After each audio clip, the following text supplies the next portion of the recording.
नमस्कार, आप देख रहे हैं न्यूज 360 और आपके साथ मैं हूं शिल्पा। मिडिल क्लास के लिए अच्छे दिन आने वाले हैं। जी हां, सरकार छोटे शहरों में एयर कनेक्टिविटी बढ़ाने के लिए मिडिल क्लास को जल्दी तोहफा देने जा रही है। सिविल एविएशन मंत्रालय 3 से 4 दिन के अंदर सिविल एविएशन पॉलिसी का नया ड्राफ्ट जारी करेगा, जिसमें मेट्रो शहरों से टियर 2 शहरों की फ्लाइट के लिए अधिकतम किराया तय किया जाएगा। आधे घंटे की फ्लाइट के लिए एयरलाइंस 1200 रुपए से ज्यादा किराया नहीं वसूल पाएंगी।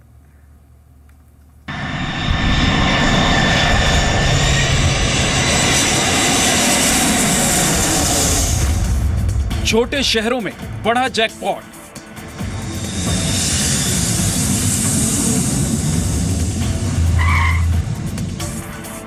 सस्ते हवाई किरायों का आया जमाना। 1200 रुपए में मिलेगी फ्लाइट। जी हां, मोदी सरकार ने आम आदमी को हवाई सफर कराने का इंतजाम कर दिया है। छोटे शहरों में एयर कनेक्टिविटी बढ़ाने के लिए सरकार एयरलाइंस के किरायों की अधिकतम सीमा तय करने जा रही है। अब एयरलाइंस मेट्रो शहर से 2 टियर शहरों के लिए आधे घंटे की फ्लाइट पर 1200 रुपए से ज्यादा किराया नहीं वसूल पाएंगी। इतना ही नहीं, टियर 2 शहरों के लिए 1 घंटे की फ्लाइट पर अधिकतम हवाई किराया 2500 रुपए होगा। यानी छोटे शहरों में सफर करने वाले हवाई यात्रियों के अच्छे दिन आने वाले हैं। सिविल एविएशन मंत्रालय 3 से 4 दिन के अंदर एविएशन पॉलिसी का नया ड्राफ्ट जारी करेगा, जिसमें हवाई किरायों की अधिकतम सीमा तय करने का ऐलान होगा। फिलहाल मंत्रालय सिविल एविएशन पॉलिसी पर सभी पक्षों से चर्चा कर रहा है। इससे पहले सरकार ने अक्टूबर में सिविल एविएशन पॉलिसी का ड्राफ्ट जारी किया था, जिसमें सभी रूट्स पर 1 घंटे के सफर के लिए अधिकतम 2500 रुपए किराए का प्रस्ताव था। इस किराए में सभी तरह के टैक्स शामिल थे, लेकिन एयरलाइंस ने सरकार के इस प्रस्ताव का विरोध किया था। सरकार ने हवाई टिकट पर 2% सेस भी लगाने की बात कही थी। साथ ही रीजनल कनेक्टिविटी बढ़ाने की भी बात की थी। रीजनल इलाकों में उड़ानों के लिए ATF पर कस्टम ड्यूटी नहीं लगाने का भी प्रस्ताव था। दरअसल देश में एविएशन सेक्टर में तेज विस्तार के बावजूद आज भी 30 से 35 करोड़ मिडिल क्लास लोग हवाई सफर से वंचित हैं। टियर 2 शहरों में हवाई कनेक्टिविटी बढ़ाकर और फ्लाइट का किराया कम करके सरकार मिडिल क्लास को हवाई सफर कराना चाहती है। सरकार ये कदम उठाकर एक तीर से कई निशाने साधना चाह रही है। सस्ते हवाई किरायों से छोटी जगहों के लिए बस और ट्रेनों में यात्रियों का दबाव कम होगा और देश में पर्यटन को भी बढ़ावा मिलेगा। तो तैयार हो जाइए एयरलाइंस में सस्ता हवाई सफर करने के लिए। ब्यूरो रिपोर्ट, जी मीडिया। तो इस बारे में सिविल एविएशन राज्य मंत्री डॉक्टर महेश शर्मा ने जी बिजनेस से एक्सक्लूसिव बातचीत की। देखिए, 2 विषय हैं। एक विषय है जो हमारी नई हम रीजनल कनेक्टिविटी स्कीम आ रहे हैं, उसके माध्यम से टायर 2 और टायर 3 सिटी के जो शहर हैं, उस स्कीम के माध्यम से हम लोगों ने योजना बनाई है कि 1 घंटे के फ्लाइंग टाइम का किराया 2500 रुपए से अधिक ना हो। वर्तमान में जो मेट्रो सिटीज में जो योजना है, उसमें माननीय प्रधानमंत्री जी की सोच है कि विषम परिस्थितियों में जब कहीं आंदोलन हो, कहीं आंधी, कहीं घटनाएं, बाढ़ हो, दुर्घटनाएं हो या आंदोलन, इस तरह की कोई बातें हो, तो उस स्थिति के अंदर जो प्राइसेस एयरलाइंस बढ़ जाते हैं बहुत ज्यादा, उनमें कुछ कैपिंग की जाए।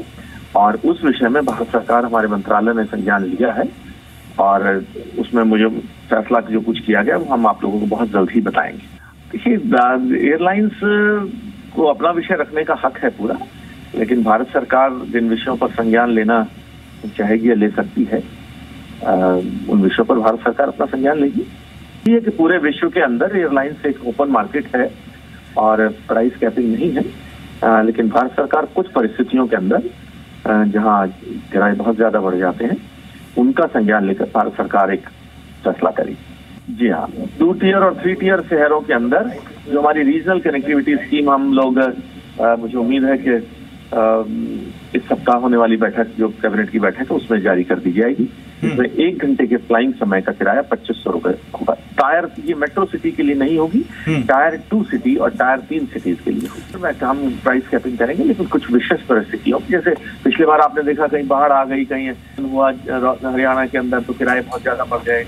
इन सब पर हम लोग संज्ञान ले रहे हैं। ये फैसला क्या होगा, ये फैसला हम आपको 2 दिन बाद बताएंगे। नई एविएशन पॉलिसी मुझे उम्मीद है कि अगले 4 दिन 5 दिन के अंदर आ जाएगी। तो चलिए आपको एक बार फिर बता देते हैं कि टीयर 2 शहरों के लिए घंटे का जो किराया है वो 2,500 अधिकतम 2,500 से ज्यादा नहीं होगा। नई एविएशन पॉलिसी के लागू होने के बाद क्या फर्क पड़ेगा आपको इन आंकड़ों के जरिए अब हम समझाते हैं। घंटे का सफर है, अधिकतम किराया 2,500 रुपए। अगर अब ये लागू होती है पॉलिसी तो मुंबई से पुणे आप ट्रैवल करते हैं, मौजूदा किराया आप दे रहे हैं 8,014 रुपए। समय आपको लगता है 45 मिनट यानी 1 घंटे से कम का समय, और वहीं अब आप 2,500 तक इस सफर का आनंद ले सकते हैं। मुंबई अहमदाबाद मौजूदा किराया 2,779 और समय आपको पूरा 1 घंटा यहाँ पे लग जाता है। उसके बाद मुंबई सूरत मौजूदा किराया 3,626 रुपए, समय इधर भी आपको 1 घंटे से कम लगता है यानी कि 50 मिनट। मुंबई राजकोट का रुख कीजिए, इस रूट पर मौजूदा किराया 4,899 और समय यहाँ पे आपको पूरा 1 घंटा लगता है। चेन्नई और बेंगलुरु 1,461 रुपए मौजूदा किराया है, इधर भी 1 घंटे से कम का समय लगता है यानी कि इसमें आपको ज्यादा थोड़ा पैसा खर्चना होगा। और चेन्नई कोची मौजूदा किराया 3,730 रुपए, समय है पूरा 1 घंटा यानी कि 60 मिनट। लेकिन चेन्नई और मदुरै मौजूदा किराया जो है इस रूट पर वो है 4,137 रुपए और यहाँ भी आपको तकरीबन पूरा 1 घंटा लग जाता है। दिल्ली से जयपुर सफर करते हैं तो उसके लिए मौजूदा किराया आप जो देते हैं वो है 1,597 रुपए और समय यहाँ पर आपको 55 मिनट लगता है। दिल्ली से देहरादून जाते हैं, मौजूदा किराया आप दे रहे हैं 4,353 रुपए, इतना 50 मिनट का आपको समय लग जाता है। दिल्ली से अमृतसर जाते हैं 2,886 है जो अभी आप फिलहाल किराया दे रहे हैं और समय आपको इसमें भी पूरा 1 घंटे का लग जाता है। और आप दिल्ली से लखनऊ जा रहे हैं तो 2,709 रुपए देते हैं टिकट का, समय आपको इसमें भी पूरा 1 घंटा लगता है। कोलकाता से रांची मौजूदा किराया 5,860 रुपए और यहाँ भी 60 मिनट से आप पूरा 1 घंटा आपको लग जाता है। कोलकाता बागडोगरा जिसके लिए आप अभी जो किराया दे रहे हैं 6,960, इसमें भी आपको पूरा 1 घंटा लग जाता है। लेकिन टीयर 2 शहरों में अगर ये नई एविएशन पॉलिसी आ जाती है तो जाहिर है कि कुछ जगहों का सफर आपके लिए आसान और सस्ता भी हो जाएगा। बढ़ते हैं आगे। 3 कारोबारी सत्र के दायरे में कामकाज करने के बाद आज भारतीय बाजारों में गिरावट देखने को मिली और कारोबारी सत्र के दौरान निफ्टी ने 8200 के स्तर को भी तोड़ दिया। बाजार की गिरावट में आज सबसे ज्यादा योगदान इन्फोसिस का रहा। सेंसेक्स 257 और निफ्टी 69 अंक की गिरावट के साथ बंद हुआ। आईटी टेक और कंज्यूमर गुड शेयर्स में सबसे ज्यादा गिरावट रही तो वहीं तेल गैस मेटल एनर्जी शेयर्स में खरीदारी देखने को मिली। तो दुनिया से सबसे बड़े निवेशक वॉरेन बुफे ने भारतीय शेयर बाजार में खतरे के संकेत दिए। बुफे इंडिकेटर के मुताबिक भारतीय बाजार में बड़ी गिरावट का खतरा है। बुफे इंडिकेटर में यह भी कहा गया कि शेयर की वैल्यूएशन और इकोनॉमी की ग्रोथ में भारी असमानता है और ग्रोथ और बाजार की वैल्यूएशन में बड़ी गड़बड़ भी है। बुफे इंडिकेटर के मुताबिक या तो मार्केट कैप बहुत ज्यादा है या फिर जीडीपी बहुत कम। बुफे के मुताबिक भारत के मौजूदा जीडीपी आंकड़ों पर विवाद है और कई जानकारों ने चौथी तिमाही के जीडीपी आंकड़ों पर सवाल उठाए। इन आंकड़ों की वजह से बुफे इंडिकेटर से कैलकुलेशन मुश्किल हुई। आपको बता दें वॉरेन बुफे ने 2001 में फॉर्मूला बनाया था। ताजा आंकड़ों में भारत का मार्केट कैप और जीडीपी अनुपात 83% है। और दुनिया के जाने माने निवेशक जॉर्ज सोरोस ने 6 महीने बाद फिर ट्रेडिंग में कूद चुके हैं। जी हाँ, लेकिन इस बार उन्हें शेयर नहीं सोना चमकदार लग रहा है। इस बार सोरोस ने सोने पर बड़ा दाव लगाया। सोरोस अब शेयर बेचकर सोना खरीद रहे हैं। उन्होंने गोल्ड माइनिंग कंपनीज में बड़ा निवेश किया। सोरोस फंड ने पहली तिमाही में बैरिक गोल्ड कंपनी में $1.9 करोड़ का निवेश किया और इस निवेश पर पहली तिमाही में ही करीब $7 करोड़ का फायदा हुआ है। इसके अलावा उन्होंने सिल्वर वेटॉन के भी 10 लाख शेयर खरीदे और दूसरी तिमाही में सिल्वर में निवेश कर 28% मुनाफा कमाया। सोरोस फंड में जॉर्ज सोरोस और उनके परिवार को $300 करोड़ की हिस्सेदारी और इस साल सोने की कीमतों में करीब 20% की तेजी आई है। तो कौन है जॉर्ज सोरोस? हंगरी में जन्मे सोरोस अरबपति निवेशक है और हंगरी और अमेरिका की दोहरी नागरिकता है। जॉर्ज सोरोस के पास सोरोस फंड मैनेजमेंट के चेयरमैन भी हैं। साथ ही लंदन स्कूल ऑफ इकोनॉमिक्स से पोस्ट ग्रेजुएट हैं जॉर्ज सोरोस। इनके पास करीब $25 अरब की संपत्ति है। 90 के दशक में पाउंड में $100 करोड़ कमाने के बाद जॉर्ज सोरोस चर्चा में आए थे। बढ़ते हैं आगे और एसबीआई ने अपनी रिपोर्ट में आगाह किया कि अगर एक्सपोर्ट में गिरावट जारी रही तो सितंबर नवंबर तक डॉलर की किल्लत हो सकती है। एसबीआई की रिपोर्ट के मुताबिक सितंबर से नवंबर के बीच 2400 से 2700 करोड़ डॉलर की इकोनॉमी से निकासी होगी, क्योंकि एनआरआईज ने डॉलर में जमा वाले जो एफडी खाते खोले हैं वो मैच्योर हो रहे हैं। आरबीआई ने 2013 में डॉलर की किल्लत से निपटने के लिए खास रियायतों के साथ एनआरआईज के लिए स्कीम शुरू की थी। बैंकों में आए डॉलर के बदले आरबीआई ने बैंकों को रुपए दिए थे। बदले में मिले डॉलर का इस्तेमाल फॉरेक्स रिजर्व को बढ़ाने के लिए किया। डॉलर की सप्लाई में किल्लत से रुपए में कमजोरी आएगी, जिसकी वजह से सभी इंपोर्टेड चीजें महंगी हो सकती हैं। सहारा से बकाये की रिकवरी के लिए सेबी 16 प्रॉपर्टी बेचने जा रहे हैं। प्रॉपर्टी का रिजर्व प्राइस जो है 1900 करोड़ रुपए तय किया गया और प्रॉपर्टी की ऑनलाइन नीलामी 13 जुलाई से शुरू होगी। सहारा ग्रुप के निवेशकों से जुटाए गए 36,000 करोड़ रुपए की रिकवरी के लिए सहारा की कुल 61 संपत्तियों की नीलामी होनी है। ये प्रॉपर्टीज उत्तर प्रदेश, तमिलनाडु, राजस्थान, बिहार, झारखंड और मध्य प्रदेश में है। इनके अलावा 4 और 7 जुलाई को सहारा की 5 प्रॉपर्टीज की नीलामी होगी, जिनका रिजर्व प्राइस 1200 करोड़ तय किया गया। नीलामी से सेबी को 3100 करोड़ रुपए मिलेंगे। नीलामी की प्रक्रिया पूरी होने में 4 महीने लग सकते हैं। और भारत में सड़क दुर्घटनाओं में मारे जाने वाले लोगों की संख्या में लगातार बढ़ोतरी हो रही है। सड़क दुर्घटनाओं पर आई रिपोर्ट में कहा गया कि 2014 के मुकाबले 2015 में दुर्घटनाओं में बढ़ोतरी हुई। रिपोर्ट में बताया गया कि 2015 में भारत में 5 लाख से ज्यादा दुर्घटनाएं हुई, जिसमें करीब 1.5 लाख लोगों की जान गई, जबकि 2014 में 4,89,000 दुर्घटनाएं हुई, जिनमें 1,39,000 लोगों की मौत हुई। इन आंकड़ों पर रोड ट्रांसपोर्ट मंत्री नितिन गडकरी ने चिंता जताई है। गडकरी का कहना है कि बॉर्डर पर लड़ाई में भी 1.5 लाख लोग नहीं मरते, ये काफी दुखद है। उन्होंने कहा कि नेशनल हाईवे पर 726 ब्लैक स्पॉट है। प्रधानमंत्री सुरक्षा योजना के तहत मिलने वाले 900 करोड़ रुपए को ब्लैक स्पॉट ठीक करने में लगाया जाएगा। नितिन गडकरी ने यह भी कहा कि जहां ज्यादा दुर्घटनाएं होती हैं वहां एम्बुलेंस उपलब्ध करवाई जाएगी। गडकरी ने मोटर व्हीकल एक्ट को और कड़ा करने और जुर्माना बढ़ाने की बात भी कही है। आपको पता होगा कि पेट्रोल डीजल पर जो सेस लगता है उसमें से कुछ परसेंटेज जो है वो सीआरएफ के रूप में हम राज्य सरकार को देते हैं, सेंट्रल रिजर्व फंड, और उसमें राज्य सरकार में काम होता है। अब हमने पहला निर्णय ये किया है कि इसमें 10% अमाउंट जो है राज्य की, जैसे 900 करोड़ रुपए हमने इसके लिए सुरक्षित किए, जो केवल accidental spot and black spots को इम्प्रूव करने के लिए खर्चा होगी।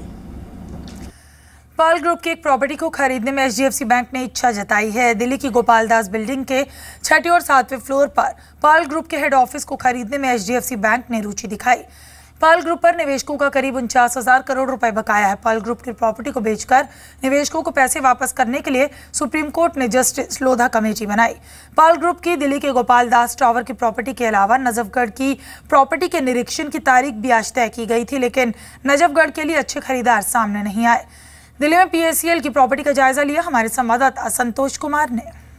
पर्ल ग्रुप पर आरोप है कि 6.25 करोड़ निवेशकों के लगभग 49,000 करोड़ रुपए इसने पब्लिक से इकट्ठा करी थी कंपनी ने, और वो पैसे लोगों को नहीं मिल पा रहे थे। इसके बाद सुप्रीम कोर्ट का रुख किया था निवेशकों ने, और जहां से सुप्रीम कोर्ट ने जस्टिस लोढ़ा के नेतृत्व में एक कमेटी बनाई थी, और उस कमेटी ने ये फैसला किया है कि पर्ल ग्रुप की जितनी प्रॉपर्टी हैं उन प्रॉपर्टी को बेचकर लोगों के पैसे लौटाए जा सकें। इसी सिलसिले में जो दिल्ली की इस पर्ल ग्रुप की प्रॉपर्टी है, इसमें गोपाल दास बिल्डिंग का जो इसमें 6ठे और 7वें फ्लोर पर इसका ऑफिस था, साथ में नजफगढ़ इलाके में जो इसके पर्ल ग्रुप के प्रॉपर्टी हैं उनको बेचने का फैसला किया, और आज की तारीख को मुकर्रर किया गया था कि कोई भी जो बायर इसको खरीदना चाहता है वो इसका निरीक्षण कर सकता है।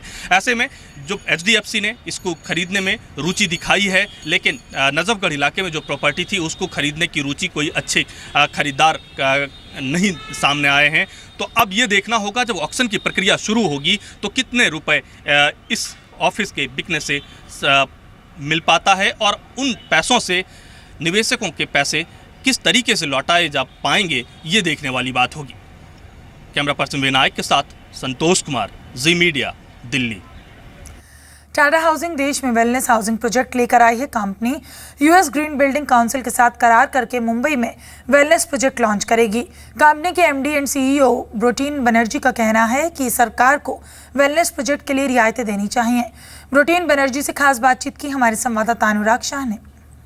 सर सबसे पहले तो मैं आपसे यही समझना चाहूँगा, जिस तरह के आज आपने ये शुरुआत करी है वेलनेस होम की, तो आपको क्या लगता है इंडिया के अंदर इसका स्कोप है, और क्या इस तरह के प्रोजेक्ट में कुछ मार्जिन ज़्यादा होते हैं, और आपको क्या लगता है इसमें कुछ सरकार को भी कुछ तरह की और इंसेंटिव देने चाहिए आगे बढ़ते हुए?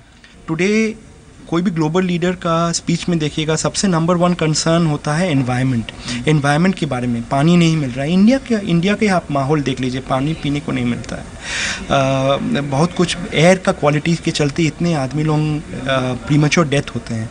अगर आप सोचते हैं इसके बारे में, और अगर आप स्टैंडर्ड्स लाते हैं जिससे आपका रिसोर्स यूज़ जो होता है वो कम हो जाता है, वाटर यूज़ कम हो जाता है, कार्बन फुटप्रिंट आपका कम होता है, इनके लिए इसको प्रमोट करने के लिए government should give incentives not only to the developer but even to the ग्राहक जो खरीदना चाहता है।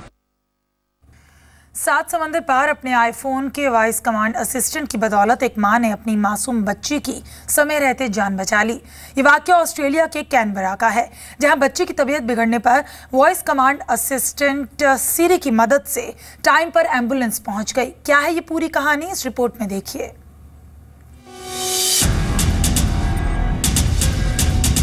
आपके जेब में रखा आईफोन किसी की जान बचा सकता है, आप हैरान होंगे, लेकिन ऐसा हुआ है ऑस्ट्रेलिया के कैनबरा में।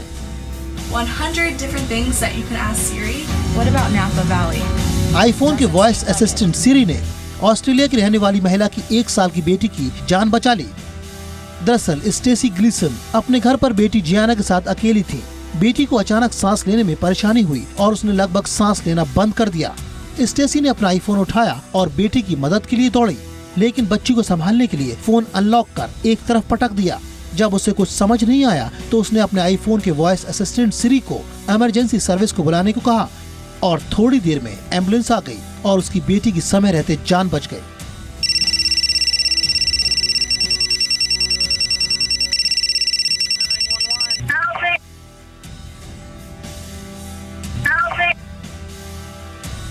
हालांकि ये घटना मार्च महीने की है, लेकिन दुनिया के सामने ये कहानी अब आई है। अब ग्लीसन ने एप्पल को शुक्रिया कहने के लिए संपर्क किया। ग्लीसन के मुताबिक, मैं सिरी को केवल एक फन फीचर मानती थी, लेकिन इसने मेरी बेटी की जान बचा ली। घटना के वक्त मेरे पति घर पर नहीं थे। अब मैं इस फीचर को पूरे समय ऑन रखती हूँ। फिलहाल डॉक्टरों के मुताबिक 1 साल की मासूम जियाना अब पूरी तरह से स्वस्थ है। समय पर इलाज मिलने की वजह से आज जियाना की जान बच गई। ब्यूरो रिपोर्ट, जी मीडिया। तो अगर आपने अंडर कंस्ट्रक्शन फ्लैट खरीदा है तो आपके लिए राहत की खबर है, क्योंकि अब अंडर कंस्ट्रक्शन फ्लैट पर आपको सर्विस टैक्स नहीं चुकाना होगा। दिल्ली हाई कोर्ट ने अंडर कंस्ट्रक्शन फ्लैट पर सर्विस टैक्स लगाने से छूट दी है। कोर्ट ने कहा है कि अगर बिल्डर ने सर्विस टैक्स चार्ज किया है तो उसे ग्राहकों को 6% की ब्याज दर से पैसा वापस करना होगा। दिल्ली एनसीआर के होम बायर्स को राहत।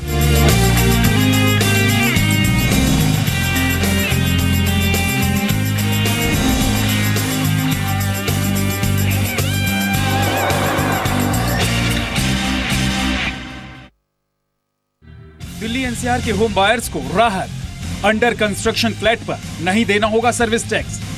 दिल्ली हाईकोर्ट ने होम बायर्स को बड़ी राहत दी है। कोर्ट ने फैसला देते हुए कहा है कि अंडर कंस्ट्रक्शन फ्लैट की बुकिंग पर डेवलपर सर्विस टैक्स नहीं ले सकते हैं। कोर्ट के इस फैसले से फ्लैट खरीदने वाले होम बायर्स को बड़ी राहत मिलेगी। दिल्ली हाईकोर्ट ने अपने फैसले में कहा है कि अंडर कंस्ट्रक्शन प्रोजेक्ट में फ्लैट बुक कराने वाले होम बायर्स से सर्विस टैक्स नहीं लिया जा सकता। हालांकि प्रीफर्ड लोकेशन चार्ज के लिए ग्राहकों को सर्विस टैक्स चुकाना होगा। पीएलसी वो हिस्सा होता है जिसे बिल्डर ग्राहकों से उनके मनपसंद फ्लैट के लिए वसूलता है। अभी अंडर कंस्ट्रक्शन फ्लैट की 25% कीमत पर ग्राहकों को सर्विस टैक्स चुकाना होता है। इसके साथ ही कोर्ट ने ये भी कहा है कि बिल्डर को ग्राहकों से वसूला सर्विस टैक्स 6% की ब्याज दर से वापस करना होगा। ये मामला नोएडा के सेक्टर 76 का है। यहाँ के कुछ होम बायर्स ने दिल्ली हाई कोर्ट में एक बिल्डर द्वारा सर्विस टैक्स लेने पर केस दर्ज कराया था। होम बायर्स का कहना था कि कंस्ट्रक्शन ऑफ कॉम्प्लेक्स क्लॉज के अनुसार अंडर कंस्ट्रक्शन प्रॉपर्टी की खरीदारी पर सर्विस टैक्स लेना गलत है। हालांकि ये फैसला अभी दिल्ली एनसीआर के लिए लागू होगा। माना जा रहा है कि आने वाले वक्त में देश के दूसरे हिस्सों में भी इस फैसले को नजीर मानते हुए इसे लागू किया जा सकता है। असीम मनचंदा, जी मीडिया, दिल्ली। तो चलिए, अब अगर service tax under construction property पर नहीं लगेगा तो उससे आपको किस तरीके से और कितना फायदा पहुंचेगा, ये समझने की कोशिश कीजिए। अगर मान लीजिए फ्लैट की कीमत है 1 करोड़ रुपए, तो टैक्सेबल जो हिस्सा है सिर्फ 25% है, 25% यानी कि 1 करोड़ का। आपको बता दें सर्विस टैक्स 25 लाख का 15% लगेगा और इससे आपकी कितनी बचत होगी? 3,75,000 रुपए।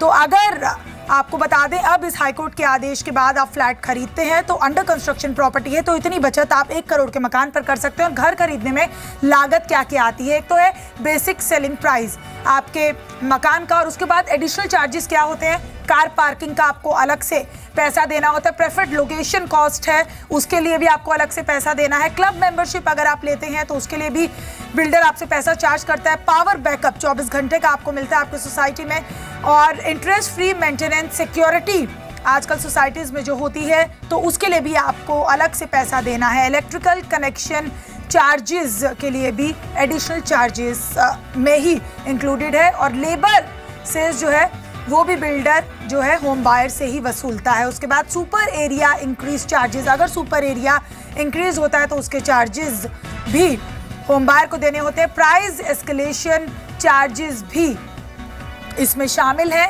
स्टैम्प ड्यूटी और एडवोकेट फीस, यानी कि जब आप रजिस्ट्री करवाते हैं अपनी प्रॉपर्टी की तो ये स्टैम्प ड्यूटी और एडवोकेट फीस उसमें शामिल होती है जिसके पैसे आपको देने होते हैं। तो न्यूज़ 360 में फिलहाल इतना ही, दीजिए इजाजत, नमस्कार।